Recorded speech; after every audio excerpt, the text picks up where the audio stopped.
tidak pernah dialami dalam sejarah Indonesia, yaitu kualifikasi untuk Piala Dunia. Terima kasih atas pertanyaannya, Mbak. Next dari tengah boleh? Boleh dari, ya silakan langsung. Baik, welcome to Indonesia, Coach John. My name is Aya from News TV. As you mentioned earlier that Indonesia has one of the biggest football fans, and we are all very passionate about football, obviously, and they all want the best for our national team, of course. My question is, with the dynamic that happened recently to our national team, are you mentally ready to get pressure from lots of fans, especially if there will be a negative results in the future? Thank you. Thank you for the question. So, yeah, there is pressure, obviously, considering what you mentioned earlier. We were close, but we did not succeed. So, are you prepared to face this pressure, especially from fans who do have high expectations?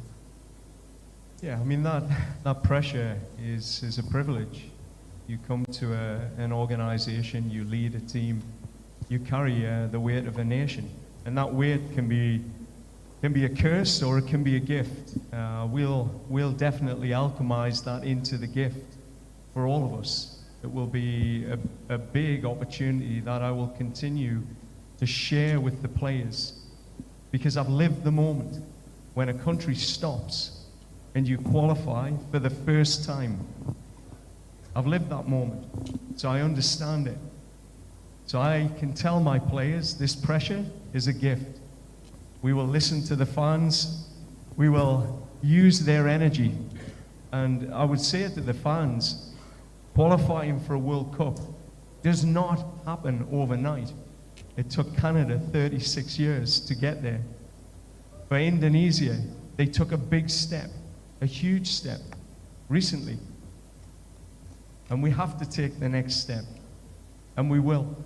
So the commitment, the pressure, is what will make us, what will be driving us to ensure that we deliver that moment for this country.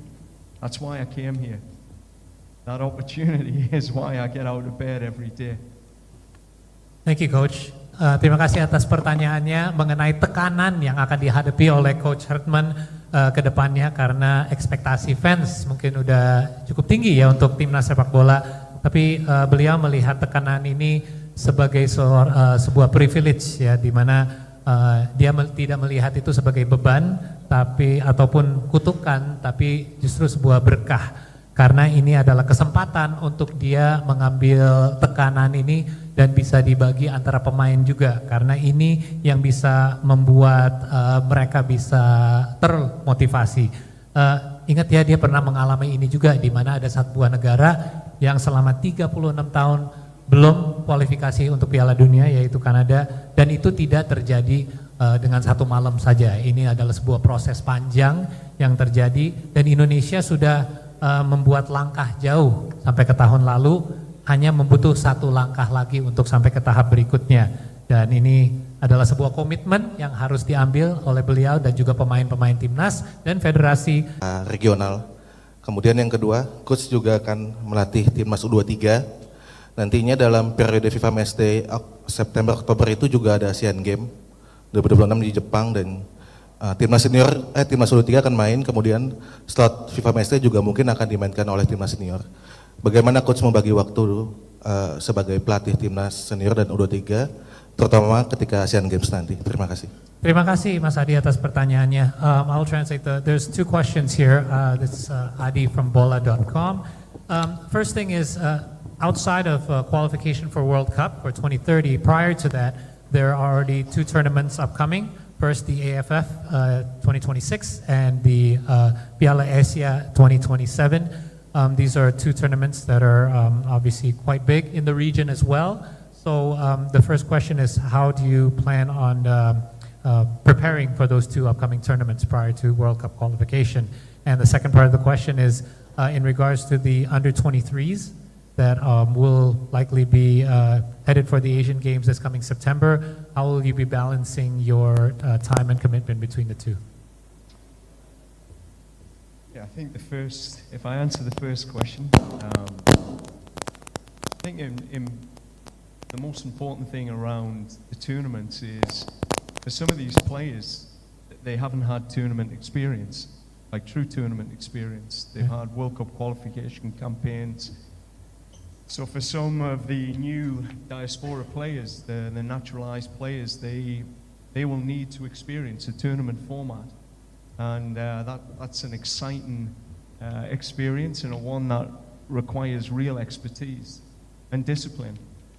So that'll be a new experience for them, and one that I genuinely believe, particularly the AFC tournament, we can be competitive at. And with the talent pool that we have, with the experience we'll put around the team of tournament formats, we have a good opportunity to push our levels and create some history with our achievements. I think that's important. We have to be ready to be brave to say that this group is talented. This is a talented group of players now. And with the right support and leadership, the AFC tournament, which I know how big that is, having participated in CONCACAF tournaments, it will be an exciting adventure for the players, but more importantly, one where we can showcase where we are at now and take those next steps as a country. The tournament in July, August will be different. It's difficult to bring back your tier 1, tier 2 players for those events because they have their club commitments. It's outside of a FIFA window.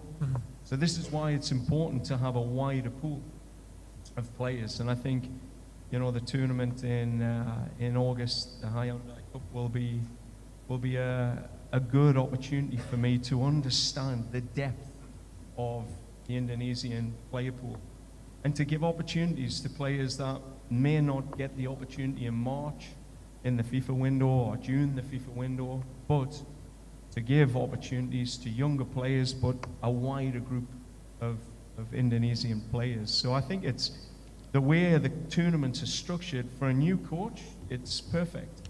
You get a chance to use the wider pool, which is similar to what we did in CONCACAF with the Gold Cup. We never had access to Alphonso Davies or Jonathan David for those tournaments. You had to use local players and use your wider pool. And you learn, you get to see players in that situation.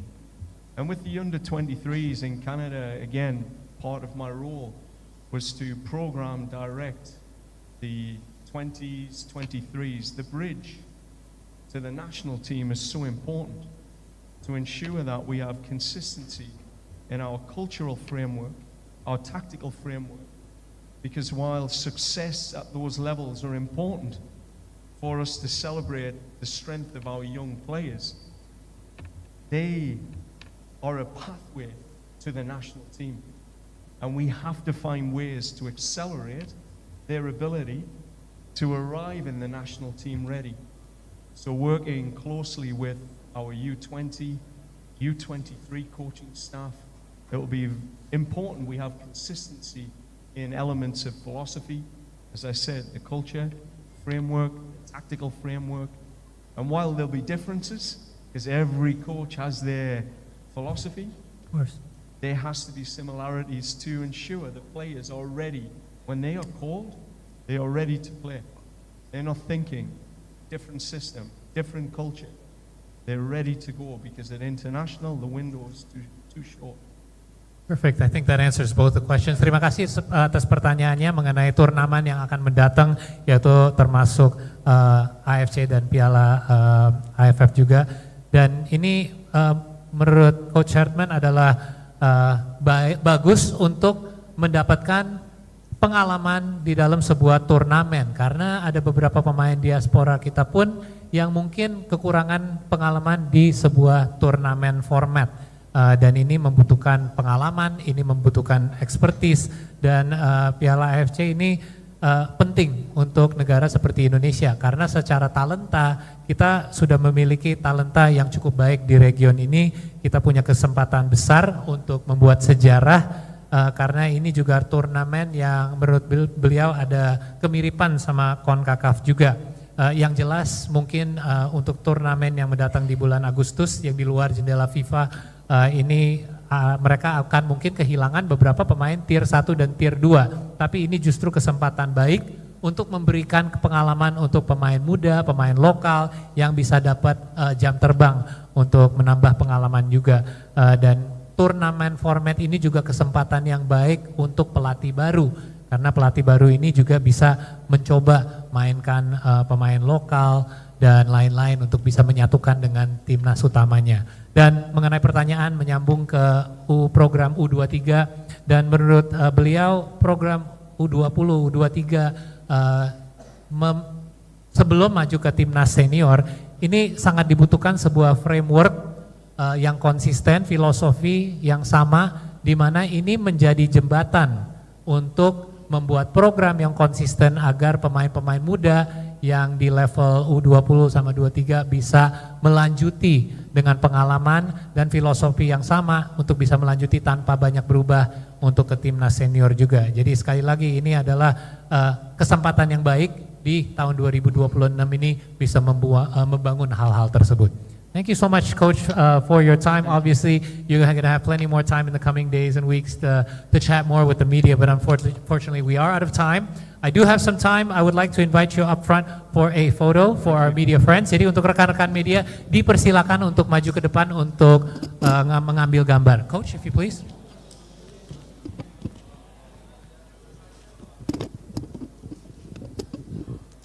Maybe on the top of the stage here, right in the center. If we could have you right here, just in front of the table. Dan untuk rekan-rekan media boleh mengambil posisi untuk sesi foto bersama. We'll start with a photo straight up, center, front, in 3, 2, and 1. Maybe to the left.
Three, 2, and 1.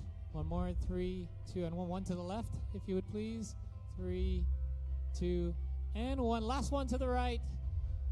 And 3, 2, and 1. Thank you so much. And you may all return to your seats. Do appreciate your time. Coach, thank you once again. Dan hadirin yang kami terhormat. Thank you, Coach. Welcome. All right, we'll see you again soon. Hadirin yang kami hormati, demikian rangkaian press conference perkenalan pelatih Timnas Indonesia mewakili PSSI mengucapkan terima kasih sebesar-besarnya kepada seluruh tamu undangan serta rekan-rekan atas kehadiran dan dukungannya. Tentunya kehadiran Coach Herdman diharapkan dapat membawa energi baru dan visi yang kuat untuk menuju tim nasional Indonesia yang lebih gemilang. Saya Paul Palele pamit, terima kasih, selamat melanjutkan aktivitas hari ini, selamat siang.